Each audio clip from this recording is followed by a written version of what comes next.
Welcome, my name is Becca Rook, and this presentation looks at the importance of ongoing, systematic, and iterative program evaluation in undergraduate honors programs.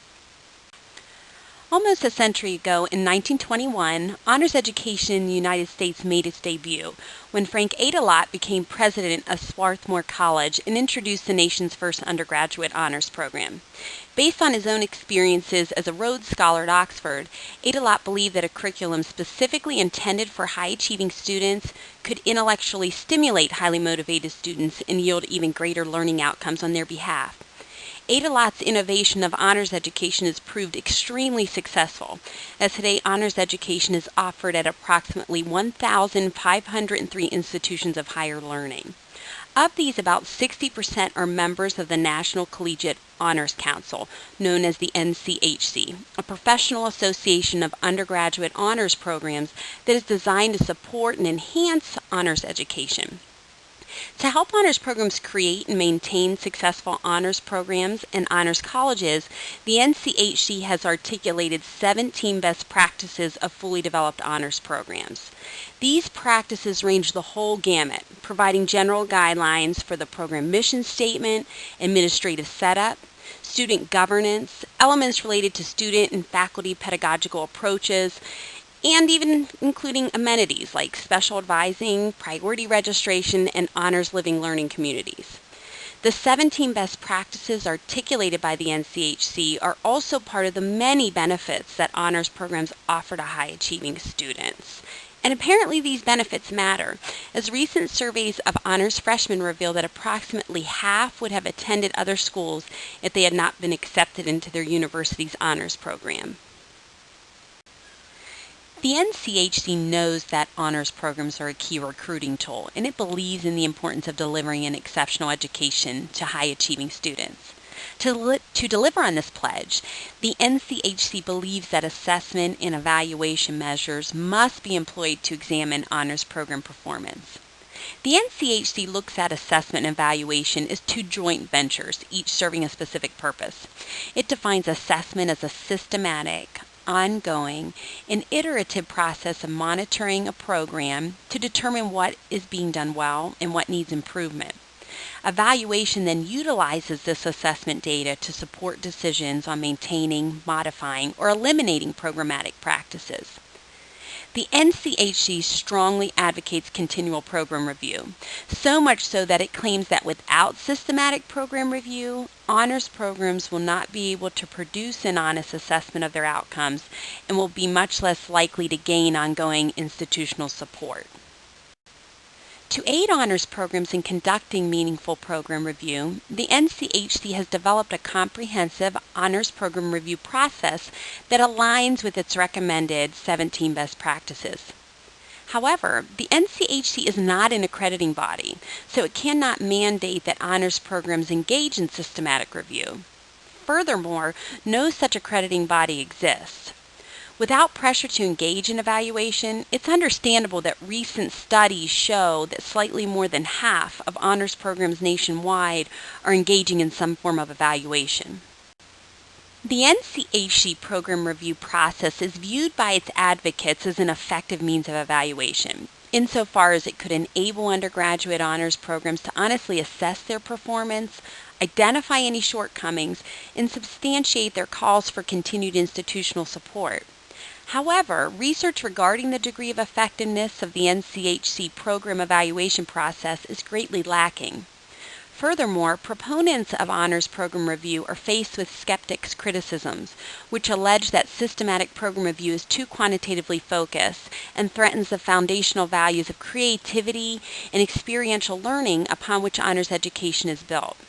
If the NCHC is to refute these claims and gain greater institutional buy-in to the assessment process, greater study documenting the actual benefits of routine systematic program evaluation in honors education needs to take place. Program evaluation has the potential to demonstrate a program's effectiveness. With respect to honors, programmatic assessment ensures that the 17 basic characteristics of an honors program stay a priority, and it also helps to identify if an honors program is meeting its own unique institutional goals, like higher rates of retention, graduation, graduate school acceptance, and successful competition for both research presentations and national fellowships. Otero and Spurrier argue that revealing these specifics help identify a program's degree of effectiveness, which is crucial to maintaining institutional support. Achterberg contends that honors assessment and evaluation are important to several key stakeholders. Honors students and their parents want to see evidence of program quality. The College Advisory Board, which consists of alumni and generous donors, and central administration, who decide how university funds are invested, want programs to be accountable for their advertised promises. Honors administrators want to know how their program is performing and how it can be improved. Even limited measures can give glimpses into a program's effectiveness. Keller and Lacey conducted a longitudinal study at a large university which demonstrated that honors students had significantly higher retention and graduation rates than non-honors students with the same incoming credentials. This testified to the effective influence of the honors program on student success. Shushock conducted a mixed methods quasi-experimental study that examined both honors and non-honors students' college experiences over a 4-year period. Honors students had substantially more interaction with faculty, engaged much more with peers in discussing contemporary issues like societal issues, politics, and world affairs, and were much more likely to participate in activities outside a class that still had a scholastic emphasis.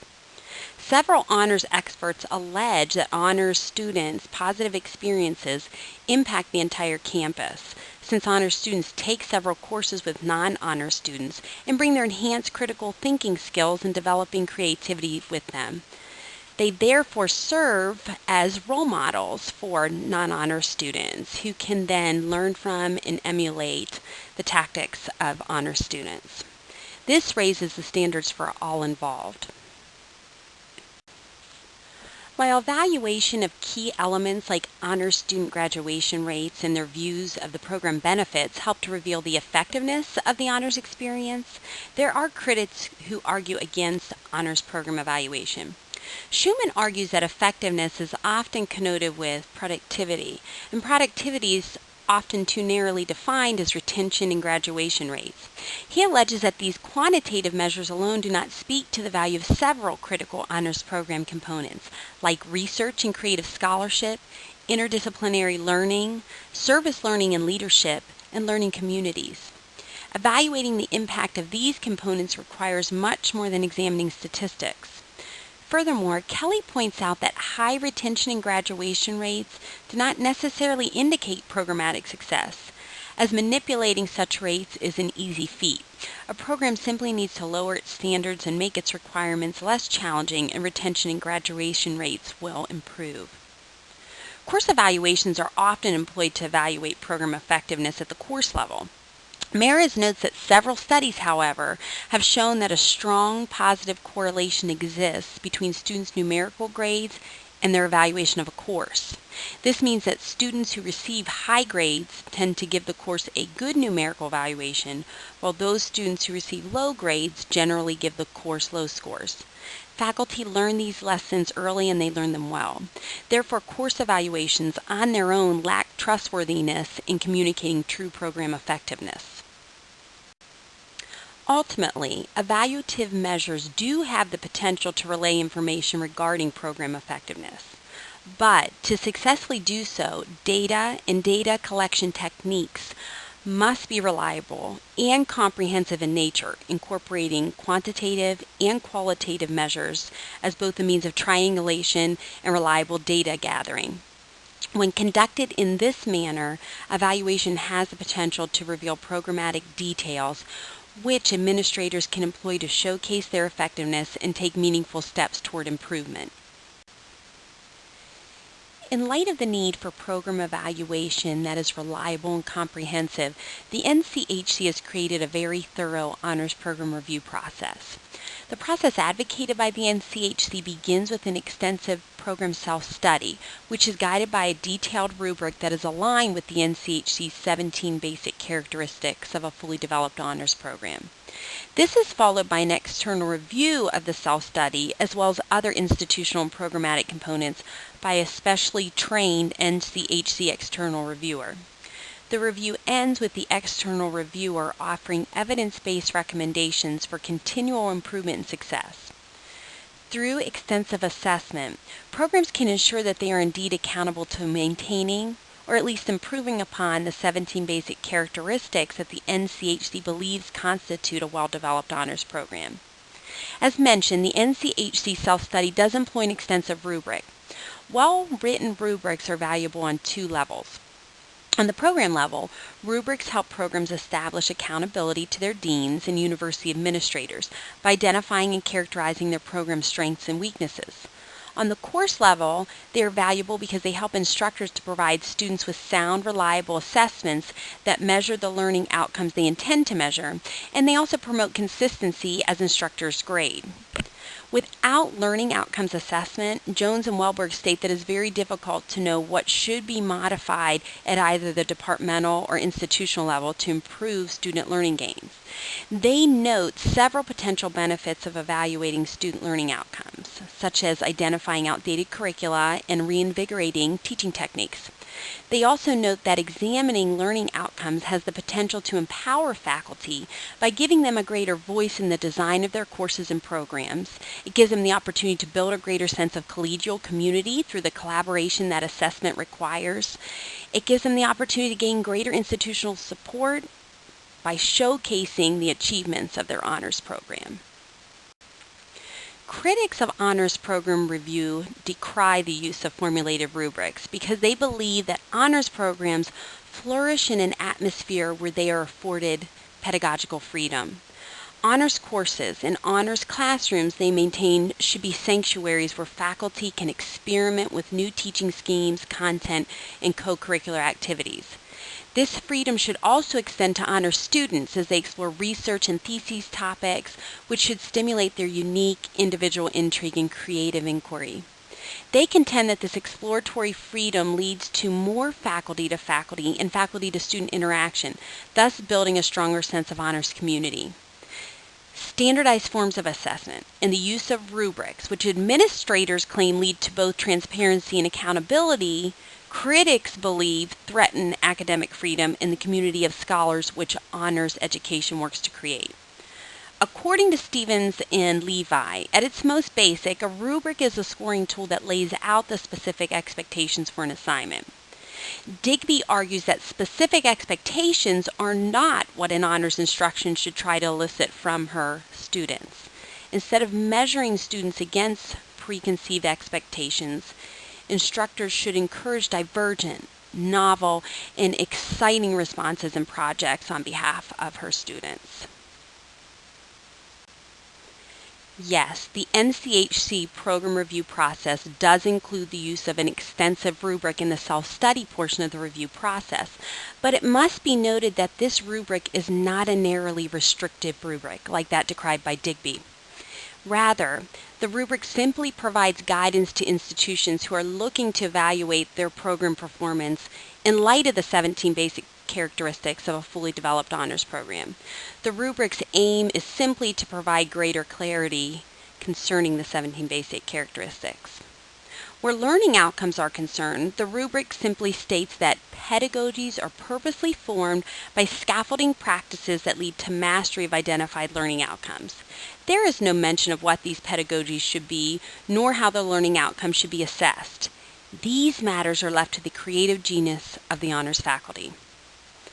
By employing the comprehensive NCHC program review process, honors administrators and faculty make intentional efforts to critically evaluate the effectiveness of their own pedagogical practices. This deliberate reflection and examination actually has the potential to ignite even greater pedagogical innovation and creativity. Several studies in honors education have demonstrated that even limited evaluation of key program components like persistence and graduation rates can reveal critical weaknesses.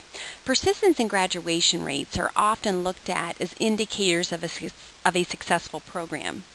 Over the past several years, institutions of higher learning have felt pressure to improve their university's rankings so they might attract and enroll more students.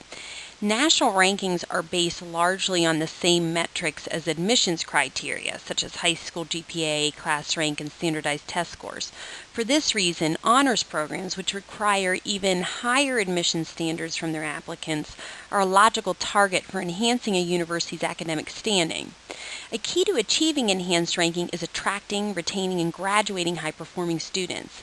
Goodstein and Zvarek study tracked honors students completion for 12 years, and 4 years into that tracking, honors completion jumped from 20 to 30%. They noticed that the increase in completion correlated with later cohorts having higher incoming SAT scores, as well as the university reinvigorating its honors freshman seminar, expanding options for honors housing, and encompassing mid-career awards into the honors program. Like Goodstein and Zvarek, Campbell and Fuqua also conducted a study of honors student retention and program completion. Their study revealed that student completion of the honors program was positively correlated with high school GPA, high school class rank, first semester college GPA, gender, and honors housing. In a similar study conducted at a different university, Savage, Reisler, and Fedor found that high school GPA was the only factor which significantly correlated with honors program completion. This finding was significant as both high school GPA and SAT scores were being used to determine student admission to the honors program.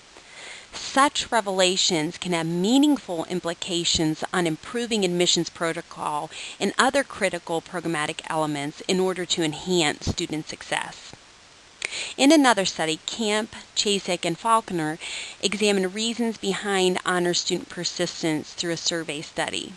Their results revealed that competitive advantage and prestige were students' primary reasons for joining the honors college, while priority registration and prestige were identified as students' top 2 reasons for staying in the honors program. Nichols, Alt, and Chang also conducted a survey study of students' perception of honors. Their results demonstrate that those who persisted in honors had the most positive attitudes toward the program, but also demonstrated the greatest degree of intimidation toward the honors thesis. Honors-eligible students who never enrolled were significantly less likely to understand the benefits of the honors program as well as the program requirements, and they were significantly less likely to have been encouraged to pursue honors by their advisors. Students who began the program but withdrew were the least likely to see how the program would positively impact their future career and were most likely to feel like honors was a waste of their time. The findings of these studies suggest an opportunity for enhanced program communication and reveal the importance of evaluating student perceptions so that they might be used to improve a program's overall effectiveness. While review of even limited programmatic factors has the potential to critically inform and improve honors practices, there are critics who believe that evaluation is flawed because it is based on skewed data. According to Goodstein and Zvarek, data reflecting reasons for students' persistence as honors is questionable, simply because several studies imply very low graduation rates, with the rate thought to be about 30% nationally. With such low rates of completion, honors programs often lack data from a key demographic, those students who did not persist and did not graduate from the honors program. Others question the reliability of course-level data, like grades. Critics claim that grades are an unreliable measure because the emphasis placed on outcomes and assessment has led to a culture of academic dishonesty. According to Westacott and Digby, the tremendous emphasis on grades and test results has led to a strategic attitude toward learning. Students, teachers, and even whole educational institutions have become so focused on the ends of education, the assessment measures, that they care much less about the quality of the means to arrive at these ends. Westacott believes that the culture of assessment has created an atmosphere in education where appearance matters more than reality, and where cheating the system is largely accepted. To illustrate this idea more clearly, Westacott points to student use of study aids like SparkNotes and CliffNotes. Ideally, they are supposed to be helpful in directing attention, assisting understanding, and facilitating review. But in text-heavy disciplines like literature and history, these study aids more often direct students away from experiencing a work and toward covering up one's ignorance in class on some assignment. Westacott goes on to assert that the influx of plagiarism and other forms of cheating, which really are posing a great difficulty at all levels of education, are simply symptoms of a much deeper pedagogical problem, where we value assessment over enjoyment, outcomes over experience, and appearances over reality. While the arguments of Goodstein and Zvarek, Digby, and Westacott concerning suspect data have some merit, data accuracy could be improved by widening the scope and means of data gathering. If concerns regarding data reliability exist, the solution is not to stop collecting and employing data, but to collect more data over a greater period of time to verify the consistency and reliability of the data in question. In response to the unreliable nature of learning outcomes assessment data, Wilson and Perrine and Sorensen advocate using multiple measures of assessment that are faculty-driven and student-centered.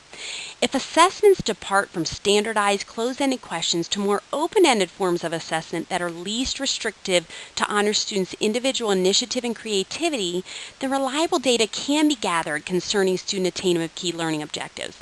In turn, this data can be meaningfully employed to further strengthen honors program performance. While the NCHC program review process is viewed by its advocates as an effective means of evaluation, insofar as it could enable undergraduate honors programs to honestly assess their performance, demonstrate their effectiveness, identify any shortcomings, and substantiate their calls for continued institutional support, there is little to no published research reporting the degree of effectiveness of the NCHC program evaluation process. This presentation has investigated the beneficial impact that examining even limited programmatic factors like retention, completion, and student satisfaction can have on honors program performance. Research on the NCHC advocated program review process, which is much more comprehensive and methodical than any of the assessment measures discussed in this paper, is certainly wanting. Armed with greater data to support and even enhance their own honors program review process, the NCHC is much more likely to gain institutional buy-in to the evaluation process.